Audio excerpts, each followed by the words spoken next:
Bonsoir tout le monde. Alors bienvenue pour ce webinaire dont le thème ce soir est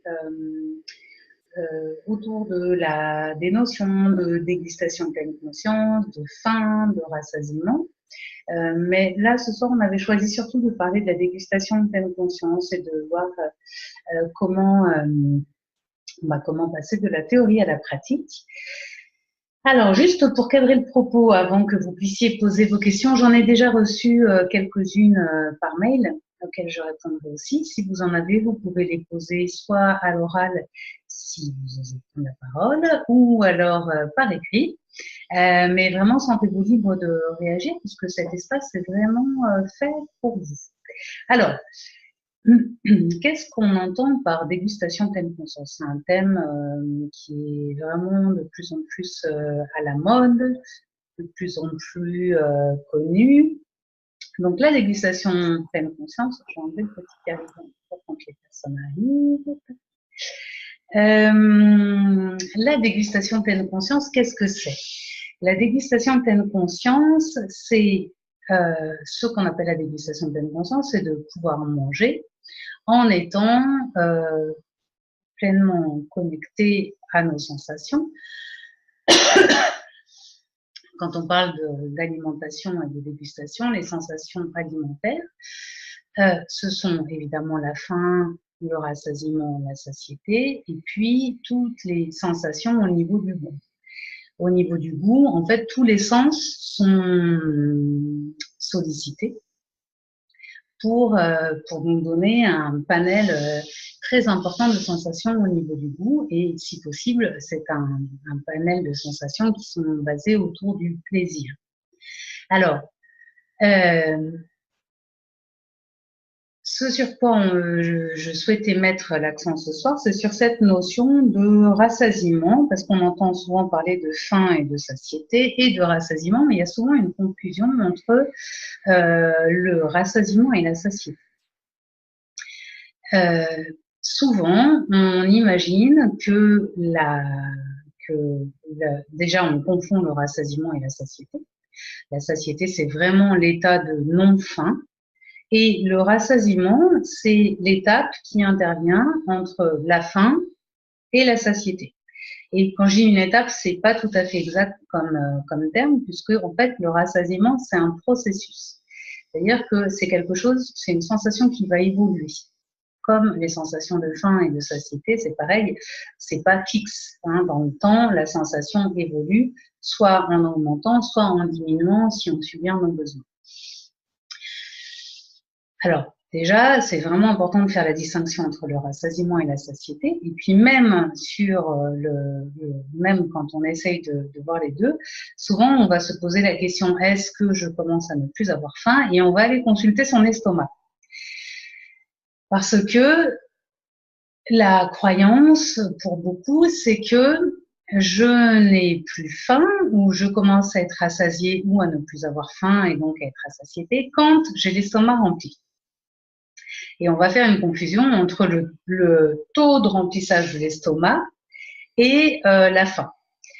Et ça, c'est important de pouvoir repérer ça et sortir de là parce que le taux de remplissage de l'estomac ne nous indique pas où on en est par rapport à nos besoins et notamment par rapport à nos besoins énergétiques ou nos besoins nutritionnels.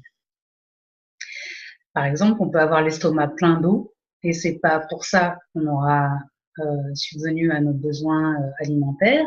Et on peut avoir l'estomac très peu rempli, mais avec un aliment très dense énergétiquement, et ne plus avoir faim. Donc, c'est vraiment utile de repérer ça, parce que si j'attends de repérer le moment où j'arrête de manger que au moment où j'ai l'estomac très très plein, bah, du coup, les repères vont être faussés, hein, puisque en fonction de l'aliment qu'on mange, le rassasiement ou la perception qu'on va avoir du fait qu'on a assez mangé ne se trouve pas au même endroit et ne se perçoit pas de la même manière.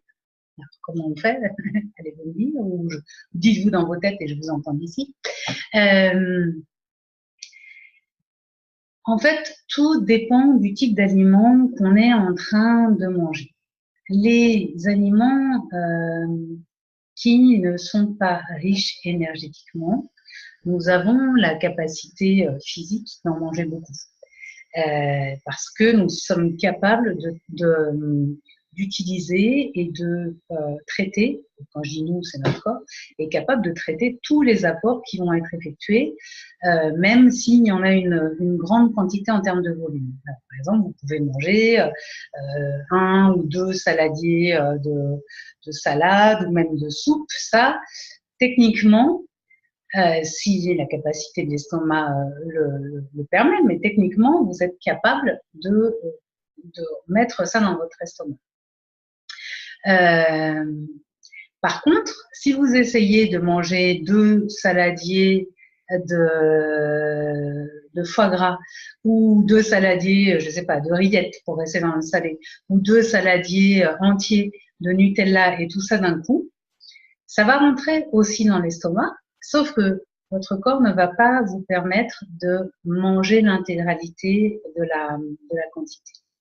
Et c'est ça qui est intéressant à repérer, c'est que souvent on se dit, ouais, moi si je m'écoutais, je pourrais en manger des quantités, je pourrais ne pas m'arrêter. En fait, c'est pas la vérité.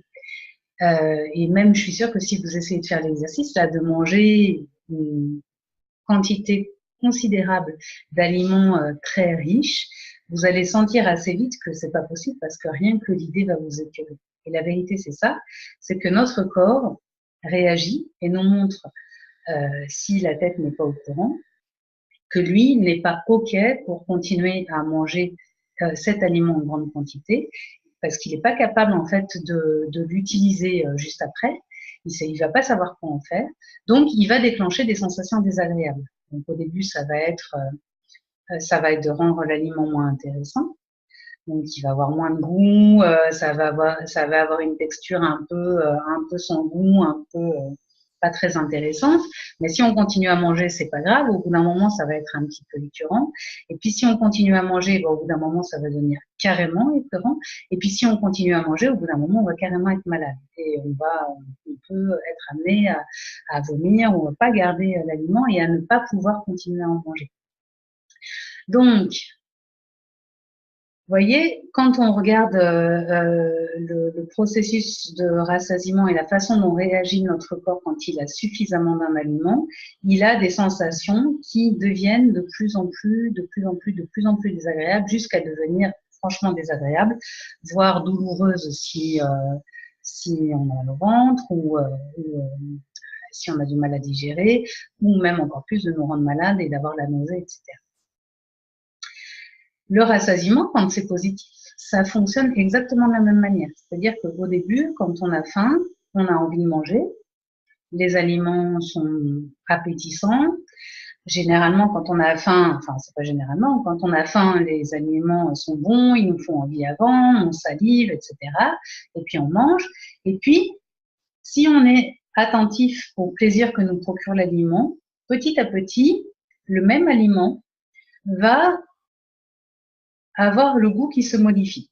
C'est bizarre dit comme ça, mais c'est vraiment comme ça que ça se passe, c'est-à-dire que le goût en bouche ne va plus être le même au fur et à mesure qu'on en mange. Et au début, il est super bon, et puis il devient un peu moins bon, et puis il devient inintéressant, et puis il devient pas mauvais tant qu'on n'en a pas mangé vraiment trop pour notre corps, mais il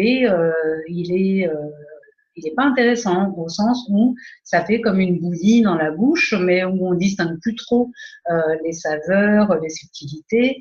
Si c'est un aliment sucré, bah, on va avoir une saturation de sucre en général, et puis si c'est salé, une saturation de sel, mais on n'est plus trop capable de distinguer ce qu'on est en train de manger, en vérité.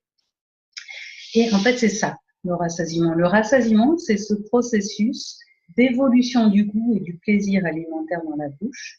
Et quand le plaisir commence à décroître, ça veut dire que je commence à être rassasié. Alors, je rappelle que rassasié, c'est pas être à satiété. Je suis encore capable de manger, hein. Mais de cet aliment-là en particulier, mon corps est en train de m'indiquer que là, c'est OK pour lui, je peux m'arrêter là. Et on peut avoir le processus de rassasiement qui s'enclenche pour un aliment, mais pas pour d'autres. Puisque Notre corps, lui, il a des appétits différents, il a des envies différentes, et puis on peut ne plus avoir envie, je sais pas moi, de viande, et puis avoir encore envie de ce qui l'accompagne. Parce que nos besoins par rapport à la viande, par exemple, sont satisfaits, et on a encore besoin peut-être des vitamines ou des minéraux qui sont dans les aliments d'à côté. Alors tout ça, c'est la théorie. Mais en pratique, ce qui rend la perception de tout ça compliquée, c'est que pour percevoir le rassasiement, vous voyez, la notion de rassasiement est très, très, très liée à la notion de plaisir alimentaire. Et pour percevoir le rassasiement, c'est nécessaire de percevoir le plaisir et sentir quand le plaisir décroît et même avant qu'il passe au déplaisir, mais on est moins dans le plaisir. Et la plupart des personnes que j'accompagne, et puis la plupart des personnes qui ont des difficultés avec l'alimentation, avec certains aliments ou avec leur poids, n'ont que très peu et souvent plus du tout de plaisir dans l'alimentation. Et ça, c'est un constat qui est souvent fait et qui est souvent douloureux parce que l'alimentation est tellement mentale, tellement pleine de calculs, tellement pleine de culpabilité, de honte, de déception, de frustration, etc., que la notion de plaisir, de se faire plaisir, de qu'est-ce qui est bon pour moi, de qu'est-ce qui me fait plaisir, de qu'est-ce qui me ferait plaisir là, maintenant, c'est vraiment des questions qui sont très loin et très en second plan par rapport à l'alimentation. Et d'abord, c'est triste. C'est triste parce que manger, certes, ça sert à subvenir à nos besoins énergétiques, mais c'est aussi lié avec nos émotions. Et dans les émotions alimentaires, il y a le plaisir. Et quand on n'a pas de plaisir, on a beaucoup de mal à réguler son alimentation. D'abord parce que d'abord exactement pour ce que je viens d'expliquer en fait, si j'ai pas de plaisir à manger, je ne peux pas sentir le rassasiement. Je peux pas sentir, ça me fait plaisir, je suis vraiment en train de manger quelque chose de bon qui me nourrit qui me nourrit au niveau de mon énergie, mais qui me nourrit au niveau des sens, au niveau du plaisir, au niveau du partage, etc., etc. Et quand j'ai pas ça, je peux pas sentir le rassasiement. Et l'autre aspect dont on pourra parler s'il y a des questions là-dessus, c'est que si vous mangez parfois pour des raisons émotionnelles, ce qui normalement est le cas parce qu'un mangeur intuitif va avoir des envies de manger émotionnelles. En fait, tous les mangeurs, tout le monde a des envies de manger émotionnelles, sauf que les personnes qui ont des difficultés avec leur alimentation n'arrivent pas à réguler leurs émotions avec les aliments. Et pour cause, puisque si quand vous mangez, la notion de plaisir n'est pas là, voire c'est le déplaisir, voire ça déclenche des sensations désagréables, et du coup, vous ne pouvez absolument pas aider votre corps à réguler ses émotions avec les aliments. Et c'est pour ça que ça ne marche pas. Et c'est pour ça que souvent, du coup, on va manger plus qu'on ne le souhaiterait parce qu'on n'arrive pas à trouver ce qu'on cherche dans les aliments. Et ce qu'on cherche, ça, c'est pas la tête qui le dit, mais c'est notre corps. Notre corps, dans les aliments, recherche cette notion de plaisir et d'émotions alimentaires qui sont très très liées. Alors bon, je donne une explication là un peu longue et un petit peu théorique, c'est pour commencer à poser des bases. Je ne sais pas où vous en êtes par rapport à toutes ces notions-là. Puis il y a certaines personnes qui ont posé des questions que j'ai là par mail et auxquelles je vais répondre tout à l'heure, mais c'est pareil, elles ne précisent pas trop si, où elles en sont, elles expliquent un petit peu quelles sont leurs démarches à elles et quelles sont leurs questions. Est-ce que pour celles qui ont eu le courage d'être en ligne ce soir, est-ce que vous avez des questions que vous avez envie de poser par écrit ou par oral? Je ne sais pas si vous avez vu, vous avez la possibilité d'ouvrir votre micro, d'ouvrir votre caméra si vous le souhaitez. L'enregistrement audio sera envoyé, mais les vidéos ne seront pas partagées, donc rassurez-vous de ce point de vue-là. Est-ce que vous avez des questions déjà par rapport à ces premiers éléments de présentation autour de ce qu'on peut appeler la dégustation pleine conscience? Finalement, j'ai surtout parlé du rassasiement d'ailleurs, mais je vais réévoquer un peu la dégustation pleine conscience. Est-ce que vous avez des questions ou besoin de précision pour l'instant? Bon, pas encore, donc c'est bien. Surtout, autorisez-vous à intervenir, à poser des questions. Vous pouvez ouvrir les micros, lever la main, etc. Il y a plusieurs façons de faire. Juste pour revenir une minute sur la dégustation pleine conscience, dans ce qu'on appelle la dégustation pleine conscience. Alors, la dégustation pleine conscience, la partie pleine conscience, la pleine conscience, c'est toutes les pratiques de méditation, qu'on appelle maintenant les pratiques de méditation pleine conscience ou tout court de pleine conscience. Ça, c'est vraiment pour enlever la connotation qu'il pouvait y avoir, surtout avant, de la connotation un petit peu religieuse ou ésotérique autour de la méditation. Donc là, la pleine conscience, c'est vraiment une pratique qui vise à être pleinement conscient, pleinement présent à tout ce qui se passe pour nous dans notre réalité au moment où on est en train de vivre les choses. Donc tout ce qui se passe pour nous, c'est ce qui se passe autour de nous, mais c'est aussi ce qui se passe à l'intérieur de nous, et à l'intérieur de nous, il y a des sensations physiques et il y a des pensées. Donc d'être conscient de tout ce que notre tête peut raconter et de tout ce que notre corps peut raconter, et de tout ce qui se passe à l'extérieur éventuellement, pour pas être surpris, également. Donc, manger en pleine conscience et déguster en pleine conscience, c'est justement avoir conscience de ce qui se passe pour moi quand je mange un aliment. Donc, ce qui se passe pour moi, c'est que je peux avoir des sensations physiques, c'est ce qu'on disait juste à l'instant, des sensations au niveau du goût, au niveau des odeurs, au niveau de la vue, au niveau du toucher, des textures, etc. Je peux avoir aussi des sensations émotionnelles, je peux avoir des émotions, ressentir, percevoir des émotions dans mon corps. Ça peut être des émotions agréables si c'est agréable ce que je mange et si c'est agréable pour moi de manger. Ça peut être des émotions désagréables ou inconfortables ou douloureuses.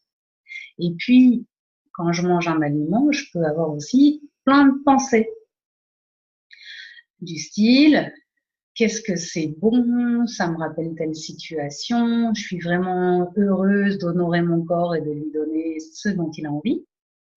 Et ça peut être aussi des pensées du style: je ne devrais pas manger ça, qu'est-ce que j'ai mangé avant, bon si je mange ça, je ne vais pas manger ça après, bon j'en mange un petit peu mais pas trop, j'en mange mais c'est la dernière fois parce que vraiment si je veux perdre des kilos, je ne devrais pas m'autoriser ce type d'aliment, etc., etc.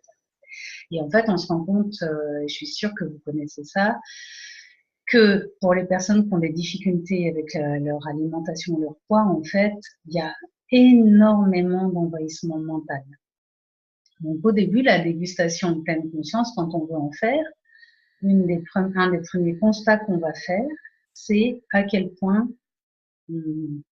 notre tête bavarde à ce moment-là, ne nous dit pas forcément des trucs super sympas sur nous en train de manger, et ou sur les aliments qu'on est en train de manger.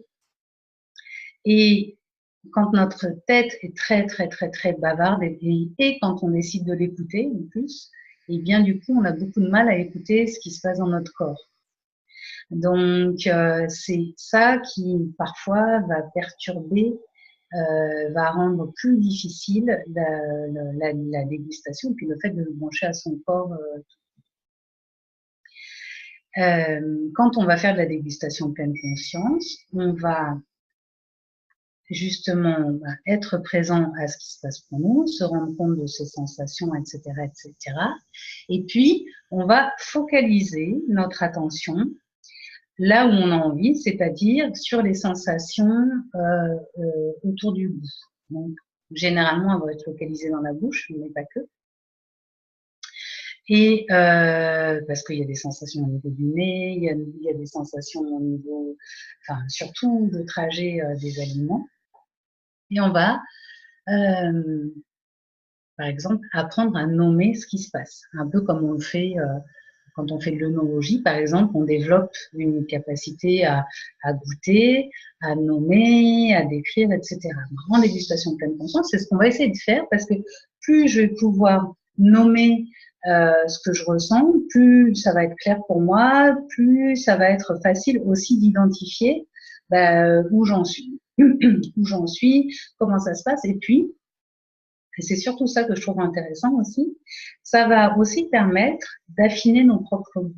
C'est-à-dire de pouvoir percevoir, bah tiens, je mange tel chocolat, et puis tel chocolat, dans ce chocolat, il y a ça qui me plaît, il y a tel arôme. Moi, j'aime bien les chocolats où on sent plus, je sais pas, la vanille que la noisette.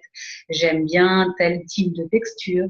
J'aime bien tel, pour rester dans le chocolat, il y en a qui aiment les tablettes de chocolat toutes fines avec des grands carrés. Il y en a qui vont préférer épais avec des petits carrés, épais avec des grands carrés, etc. Et ça a l'air anodin, mais en fait, ça l'est pas du tout. De pouvoir déterminer quels sont les aliments qui nous font le plus plaisir, ça va aider justement, tout à l'heure je parlais de remettre du plaisir dans l'alimentation, à savoir qu'est-ce qui me fait plaisir à moi. Puis en plus, on a le droit de changer nos goûts. Là, des fois, on va avoir des périodes de tel chocolat, des fois, ça va être plus un aliment salé, et de pouvoir se connaître et déguster tout ça au fur et à mesure. Donc la dégustation pleine conscience, bien, on peut faire ça de façon tout à fait ludique. On peut même le faire avec les enfants, les entraîner à table, de parler de ce qu'on mange au lieu d'essayer d'éviter d'en parler, d'éviter de ressentir, de s'amuser à parler des plats, de la couleur, de décrire ce que nous on ressent, un peu de s'amuser à faire aussi le critique culinaire. Maintenant, il y a beaucoup d'émissions aussi à la télé où ils vont faire à manger et puis décrire tout ce qui se passe quand ils goûtent, etc. Donc, on peut s'amuser à ça. C'est une façon de s'entraîner à l'attention qu'on peut porter aux aliments, de dire, bah voilà, moi, dans telle place, ce que j'aime, c'est de sentir ce croustillant. S'il n'y avait pas, ça donnerait pas le même effet, etc., etc. Je dis ça pour que ça soit quelque chose de ludique et de plaisant. Hein. C'est pas moi, ma pratique et celle que je propose n'est pas de devenir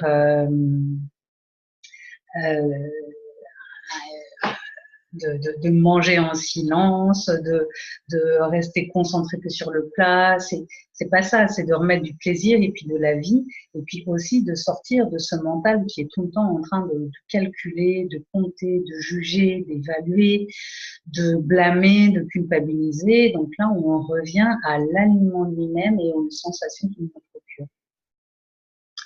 Est-ce que vous avez des questions par rapport à ça? Est-ce que vous avez déjà des expériences en la matière? Comment ça se passe pour vous? Est-ce que quelqu'un a envie de partager? Pas encore. Ok. Alors, je vais prendre les questions qui m'ont été envoyées. Alors, Suzanne. Bonsoir. Depuis quelque temps, je me force à manger plus lentement, mais j'oublie souvent. Y a-t-il des techniques pour y penser plus? Et comment ne pas me faire rattraper par le pilote automatique? Donc,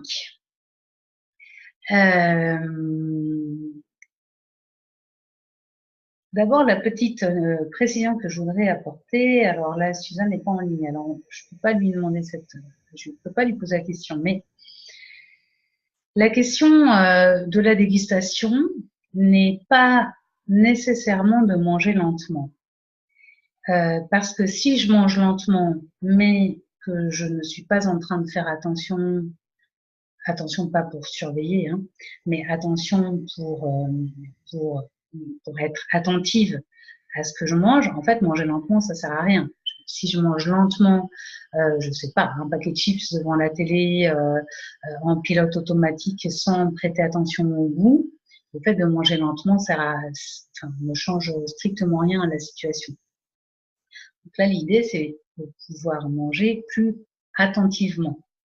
Attentivement, non pas pour se surveiller, pour compter où on en est, pour contrôler, mais pour profiter du plaisir que nous apporte l'aliment quand il nous en apporte, et puis sentir quand il nous en apporte moins, parce que s'il nous en apporte moins, eh ben, peut-être qu'on peut décider d'arrêter d'en manger jusqu'à ce qu'il nous en apporte plus.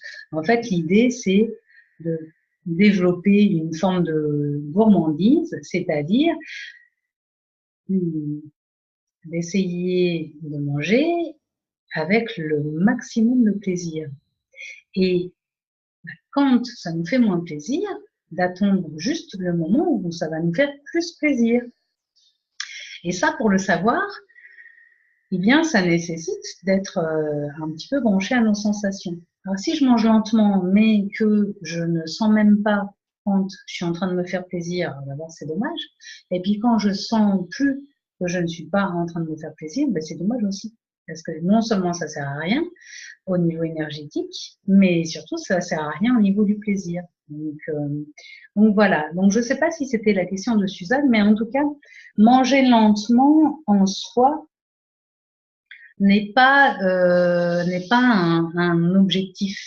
L'objectif, c'est de pouvoir manger plus attentivement. Et comme je disais juste avant, en fait, déguster, prendre le temps d'apprécier ce qu'on est en train de manger, ça s'apprend à mettre des mots dessus, et puis ça se muscle, ou plus exactement, ça se remuscle. Parce que quand on a passé beaucoup de temps à surtout essayer de ne pas trop ressentir ce qu'on était en train de manger, parce que ça déclenche surtout des jugements, de la culpabilité ou de la honte, du coup, on va avoir un petit peu débranché cette capacité-là. Mais elle a toujours été là. Quand on était enfant ou quand on était bébé, un bébé ou un enfant, il sait très vite ce qu'il aime, ce qu'il n'aime pas, quand il a envie de manger, quand il n'a pas envie de manger. Donc, quand il a faim, tout le monde le sait, et puis quand il n'a pas faim, on le sait aussi. Mais c'est juste naturel chez un enfant. Et ça a été naturel chez vous. C'est juste qu'il y a des choses qui sont venues me perturber, surtout des considérations. Et puis, cette tête très bavarde dans ces moments-là qui fait que quand je suis en train d'écouter ma tête, je suis pas en train d'écouter mon corps. Ce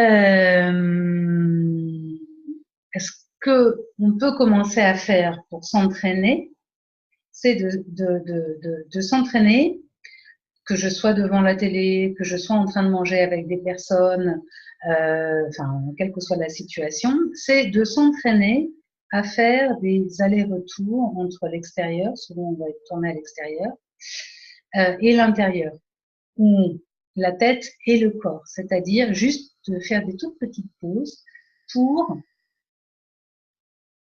percevoir comment est cet aliment-là dans ma bouche, où j'en suis. Comment c'est? Est-ce que ça me fait plaisir? Est-ce que c'est bon? Encore une fois, en étant très attentive à ne pas vouloir contrôler, mais juste, pour l'instant, un peu comme un enquêteur, de mener l'enquête de tiens, au fait, comment c'est là, au niveau de la bouche, au niveau des odeurs, est-ce que c'est agréable, est-ce que c'est désagréable, est-ce que j'ai plutôt des sensations neutres, est-ce que j'ai plutôt une sensation de saturation, est-ce que je suis en train de prendre plaisir à manger ou est-ce que j'avais oublié que j'étais en train de manger mais je continue à le faire quand même. Parce que tout ça, ça peut se présenter. Donc, la première chose que vous pouvez commencer à faire, c'est de vous entraîner à, de temps en temps, observer où vous en êtes. À chaque fois que vous y pensez, c'est tiens, vous faites, et c'est comment là dans ma bouche? Et c'est comment les sensations? Et où est-ce que j'en suis au niveau de mon plaisir? Est-ce que ça me fait toujours autant plaisir? Ou est-ce que en fait, ce qui me ferait plaisir, c'est ce qu'il y a après? Ou en fait, enfin voilà, vraiment, pour l'instant, même sans rien modifier, mais juste s'entraîner à faire un petit, comme un arrêt sur image et voir comment je me sens et comment ça se passe pour moi. Et d'ailleurs, vous remarquerez sans doute que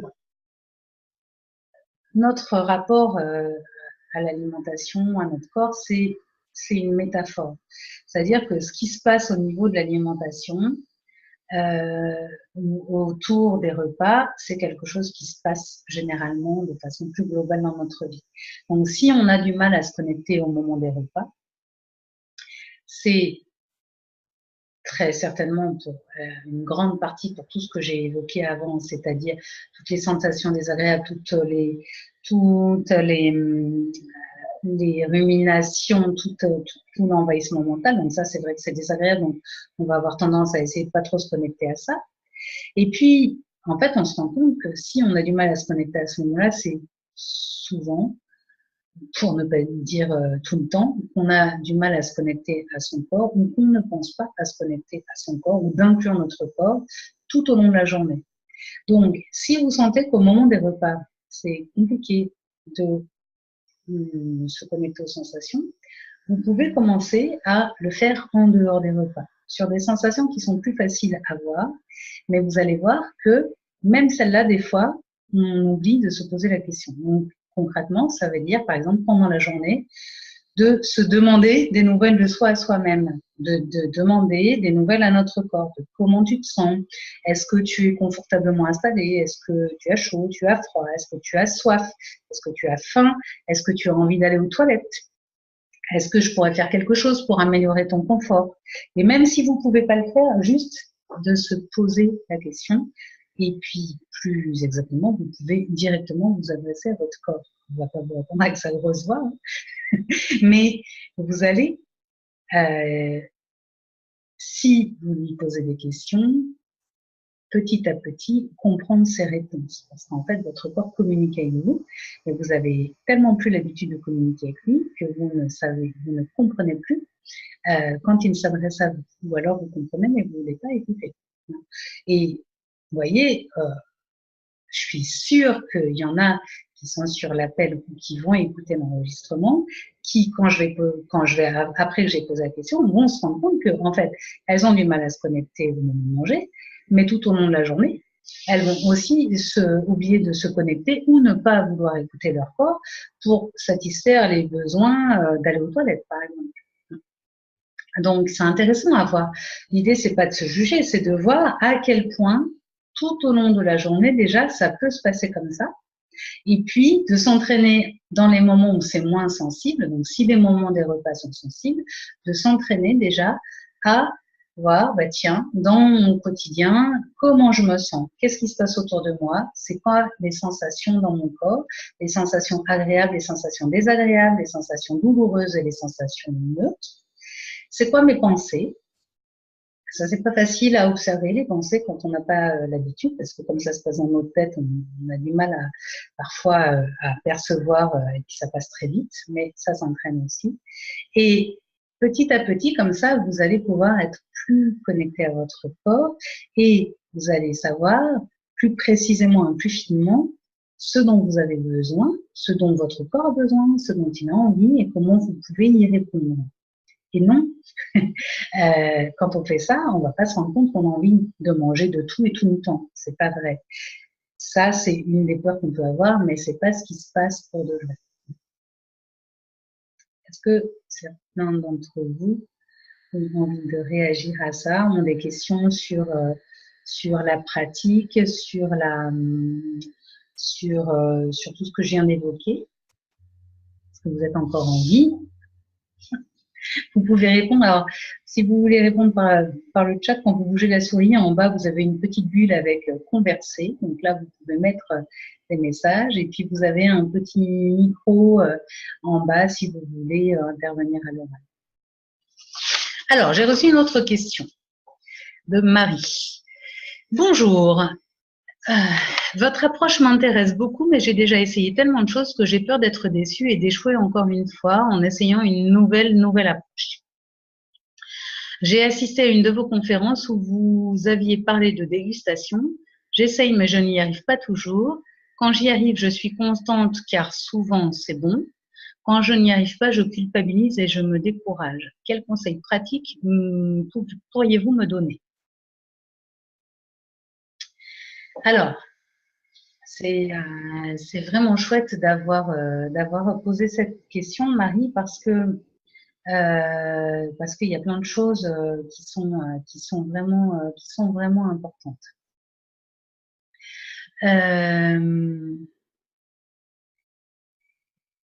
La première chose sur laquelle j'ai envie d'attirer votre attention ou de vous poser la question, alors je sais que là vous n'êtes pas en direct parce que vous ne pouviez pas être là ce soir, c'est de se poser la question, est-ce que vous essayez de déguster pour pouvoir maigrir? Je vous pose la question parce que c'est souvent les techniques d'alimentation intuitive et de dégustation de pleine conscience sont souvent la tentation, c'est souvent de les utiliser comme des méthodes amairissantes. Et là, je vous invite à écouter un autre cours que j'ai fait à ce sujet-là, mais la difficulté quand on fait ça, c'est que si vous essayez de maigrir ou de ne pas grossir en utilisant la dégustation ou d'utiliser les sensations de faim et de rassasiement comme technique de contrôle de l'alimentation, et bien là, vous mettez tout en place, alors que je sais que c'est vraiment pour bien faire, mais vous mettez tout en place pour échouer. C'est-à-dire que si vous essayez de contrôler votre alimentation ou si vous avez l'intention, même si vous n'y arrivez pas, de contrôler votre alimentation par le mental, vous tombez dans un mécanisme qui s'appelle la restriction cognitive et qui fait que automatiquement déjà vous risquez de perdre le contrôle. C'est pas forcément de faire des grosses compulsions, ça peut être ça aussi, mais c'est de manger au-delà de ce qui nous ferait plaisir, simplement parce que déjà, on était dans des attentes, on était dans du mental et on était dans de la restriction. Donc, ce qui peut se passer là, dans ce que j'entends, parce que vous parlez de nouvelles approches, c'est vrai que quand on a passé sa vie à faire des régimes, à perdre du poids, à reprendre du poids, à reprendre plus de poids que ce qu'on a perdu, puis à réessayer encore et encore, c'est très décourageant. Et c'est décourageant. Et c'est décourageant et souvent on va se remettre en question soi alors que ce qui ne fonctionne pas, c'est la technique qu'on utilise. Et la technique, en l'occurrence, c'est de vouloir faire un régime ou de vouloir contrôler son alimentation par le mental. Donc là, je ne vais pas redévelopper là, mais si vous allez sur ma chaîne YouTube, il y a des enregistrements, il y a des vidéos qui parlent de ça, où vous faites une recherche sur Internet sur la restriction cognitive, parce que ça, c'est vraiment ce qui va vous empêcher et de maigrir, si vous en avez besoin, et de déguster, parce que quand on est pris dans la restriction cognitive, il n'y a plus grand-chose de possible en termes de connexion au corps. Et puis, si vous essayez de déguster et que vous êtes dans ces intentions-là, en fait, ce sont les émotions liées à la restriction qui vous empêchent d'être connecté aux sensations alimentaires. C'est-à-dire que, comme je disais tout à l'heure, quand on va être dans la culpabilité, dans la honte, dans la frustration, dans la colère contre soi, Du coup, c'est très compliqué de rester connecté aux sensations. Donc, quand vous dites quand j'y arrive, je suis contente car c'est souvent bon. Alors ça, c'est super parce que c'est vrai que ce qui est le plus triste dans l'affaire, c'est que quand on n'est pas attentif à ce qu'on est en train de manger en termes de goût, et qu'on mange quelque chose de bon, on ne le sait même pas. Donc, si on mange quelque chose de bon, autant le savoir parce que c'est quand même super dommage de ne pas en profiter.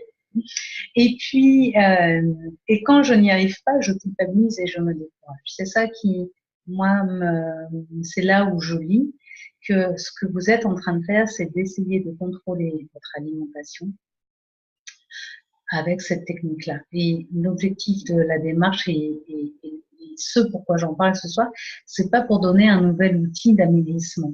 C'est justement pour pouvoir petit à petit sortir de ces mécanismes-là, de sortir de l'alimentation ou les aliments qu'on évalue avec notre tête et se reconnecter au corps. Donc c'est de le faire sans jugement et sans objectif autre que de déguster, juste pour apprendre à le faire.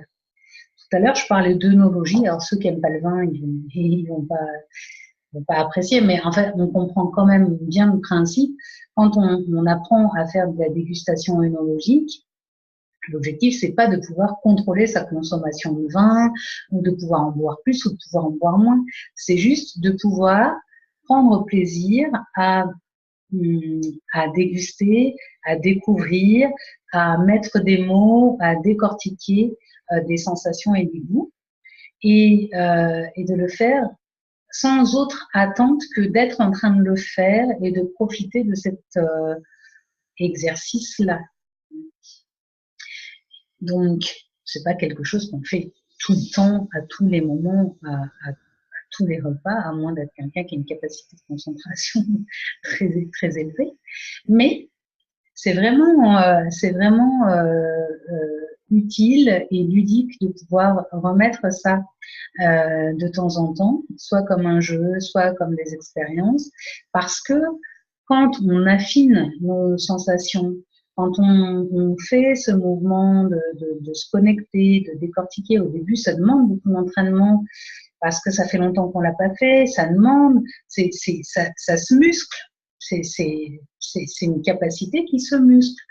Et petit à petit, vous allez percevoir des choses que vous aperceviez pas, vous allez être attentive aux odeurs, au bruit que fait l'aliment dans votre bouche quand ça croustille, la différence de l'odeur à l'extérieur de votre bouche et à l'intérieur, la différence entre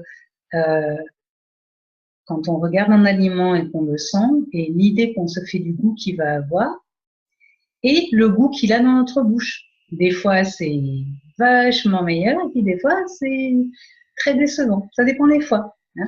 Donc, c'est vraiment plutôt de voir ça comme un jeu, comme quelque chose d'agréable, comme quelque chose que vous allez développer pour pouvoir trouver ce qui convient le mieux à votre corps, ce qui lui fait le plus de bien, pour pouvoir vous connaître, pour pouvoir connaître vos goûts à vous, pas les aliments qui sont bons à manger, que je devrais manger, que je devrais ne pas trop manger, etc., etc. Vraiment connaître vos goûts à vous.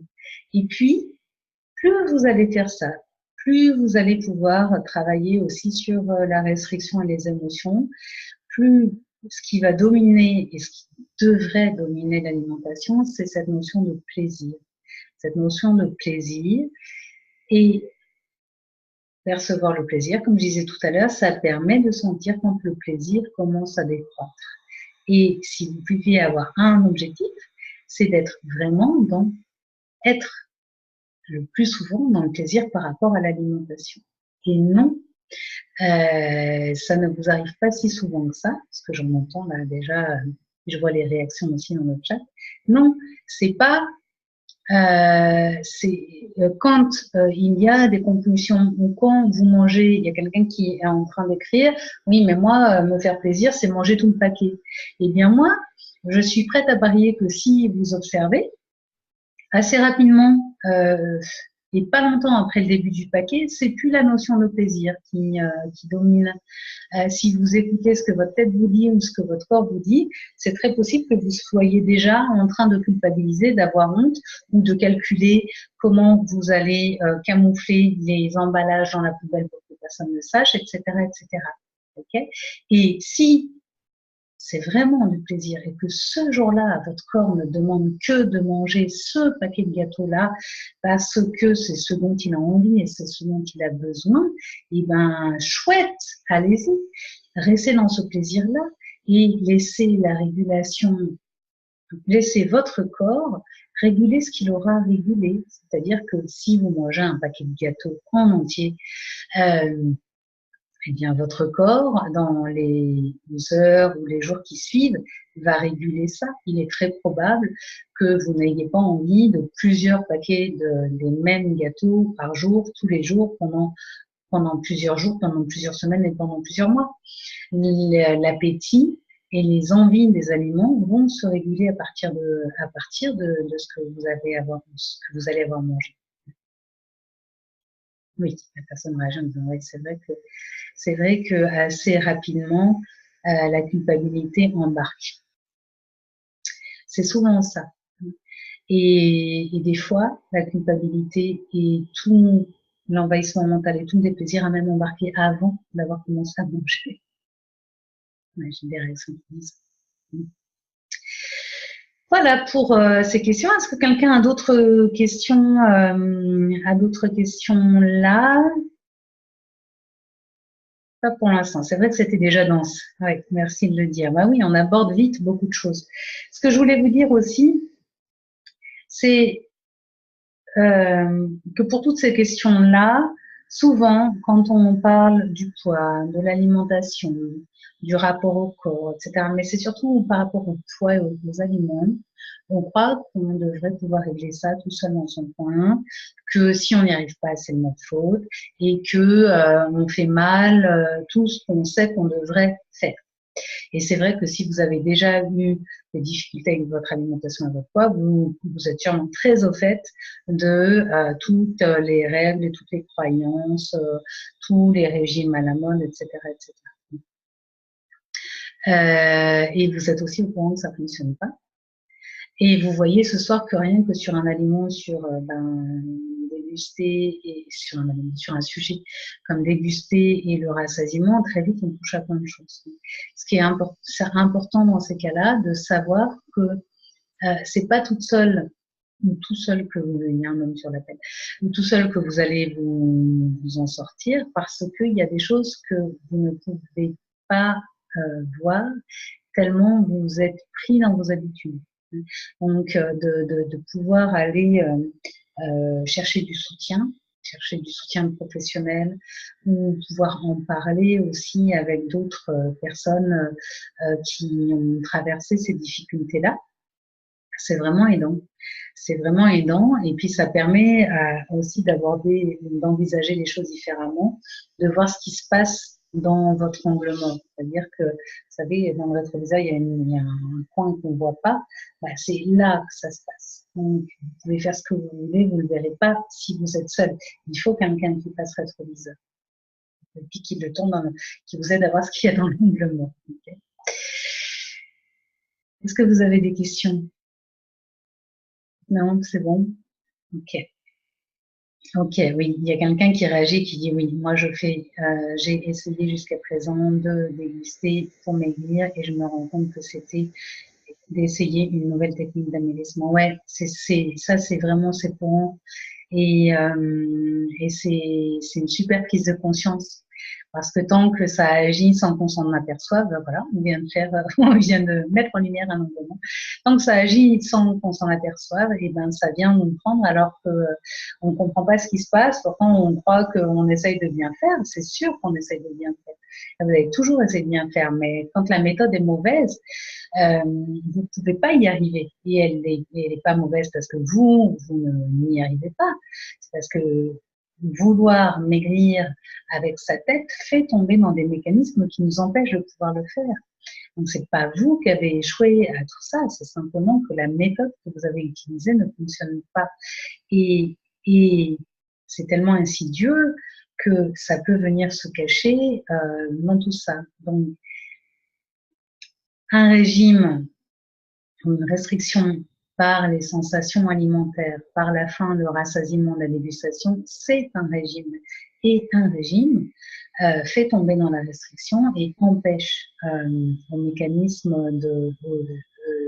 enfin, et fait perdre le contrôle d'une part, et aussi empêche de se connecter à son corps et de pouvoir l'écouter et l'honorer. Voilà, ben j'espère que cette session aurait été intéressante pour répondre à vos questions. Merci à celles qui en ont envoyé, merci à celles qui ont réagi, aux courageuses et courageux qui sont restés quand même assez tard ce soir. Je voulais vous proposer, vous indiquer que si vous avez envie de continuer à avoir des échanges, à avoir des discussions comme on vient d'avoir ce soir, parce que je pense que c'est vraiment utile d'avoir ce type de discussion et ce type d'échange. Bon là, c'est un appel un petit peu anonyme, mais de pouvoir le faire régulièrement. Il y a d'ici, alors j'ai plus les dates en tête, mais très bientôt là, un nouveau programme en ligne qui commence. Alors un programme en ligne, qu'est-ce que c'est? C'est un programme où pendant 5 semaines, on va avoir 5 webinaires comme ça. Alors des webinaires que entre nous, en petit groupe, des personnes qui font le programme. Donc c'est des webinaires collectifs. On va avoir aussi un groupe Facebook privé pour poser des questions. Dans ce programme-là, il y a aussi des vidéos coup de pouce à chaque fois sur soit les exercices, soit les expériences, soit les thèmes qu'on aura abordés. Soit des fois la vidéo coup de pouce, c'est un des outils qu'on a évoqué qui va être utile. Donc par exemple, aujourd'hui on a parlé de dégustation, il y a dans le programme sur la dégustation des séances de dégustation à pleine conscience. Dans les autres programmes, ça va être d'autres outils, ça dépend vraiment de méditation, de sophrologie, etc. Et qu'est-ce que je voulais vous dire là-dessus? Ben, c'est tout. Donc, dans ce programme, il y a les 5 webinaires. Il y a il y a le groupe privé où vraiment on va pouvoir partager et puis vous allez pouvoir être en relation avec les personnes qui sont dans le groupe et avec moi. Donc, je suis pas disponible 24 heures sur 24, mais quand même, je suis très, très présente sur le groupe pour être avec vous pendant ces 5 semaines-là. Et l'offre que je voulais vous faire ce soir, pour ceux qui sont restés jusqu'à la fin et qui ont écouté ce webinaire, c'est qu'il y a une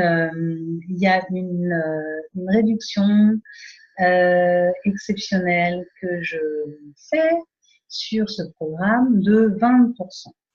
Donc, ça vous permet, là, mon intention, c'est vraiment de vous encourager, de pouvoir vous permettre de gagner cet espace où vous n'allez pas être seul, vous allez pouvoir discuter de tout ça, sortir de ce pilote automatique, avoir vraiment du support, avoir des outils pour pouvoir commencer à vraiment changer les choses, commencer à sortir de tout ce que vous avez essayé de faire jusqu'à présent, qui vous a toujours conduit au même endroit et d'essayer des choses différentes. Donc voilà, donc vous recevrez après le webinaire là le mail de cette offre là. Donc ça c'est moi qui vous offre ça pour faire cette réduction pour vous soutenir dans votre démarche. Et puis pour celles qui auront le webinaire en diffusion différée, c'est-à-dire celles qui ont demandé à recevoir l'enregistrement, si l'offre est toujours en cours, vous recevrez aussi l'information par rapport au programme en ligne et à cette offre. Ouais, super, il y en a qui sont contents. Il y en a qui sont contents. Bon, bah, c'est chouette, ça me fait plaisir parce que c'est vraiment mon intention, hein, c'est de pouvoir vous accompagner et puis de vous offrir. Je vous trouve très courageuse et très engagée d'avoir fait ce webinaire ce soir, le soir, comme ça, au lieu de regarder la télé tranquille. Donc voilà, c'est ma façon de contribuer. Si vous avez d'autres questions après ce Zoom qui vous vient, puis que vous vous dites ah là là, j'ai oublié de poser la question, ben écrivez-moi, j'y répondrai. Si vous posez des questions sur le groupe Facebook et comme ça vous pourrez avoir une réponse assez vite. Et ben, est-ce que quelqu'un a envie de poser une dernière question? Non, c'est bon. Ok. Et ben alors, ben, je vous souhaite une bonne soirée et puis je vous dis à très bientôt pour un prochain webinaire. Au revoir.